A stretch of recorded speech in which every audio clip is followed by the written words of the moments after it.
নেতাদের সাথে একটি অনানুষ্ঠানিক বৈঠক হতে পারে, সেটি রেডিসন হোটেলেই হবে। আগামীকাল তার একটি ব্যস্ত সূচি রয়েছে। 4টি জেলায় 6টি সমাবেশ উনি করবেন, যেটি শুরু হবে চট্টগ্রামের পোলো গ্রাউন্ড মাঠ থেকে। তবে তার আগে সকাল 9:30টায় আরও একটি নির্ধারিত কর্মসূচি রয়েছে, যেটি তরুণদের সাথে একটি পলিসি ডায়ালগ।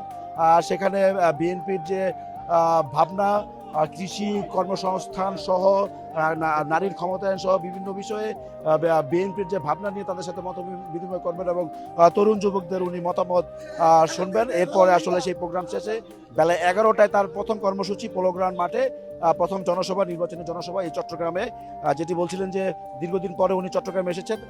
2005 সালের 6ই মে সর্বশেষ চট্টগ্রামে তিনি এসেছেন। এবারে আসলেন নির্বাচনী প্রচারণায়, দলকে নেতৃত্ব দিচ্ছেন এবারে উনি নির্বাচনে।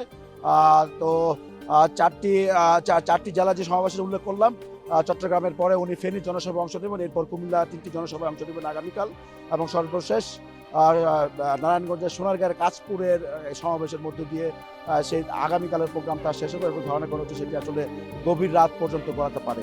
তৌফিক।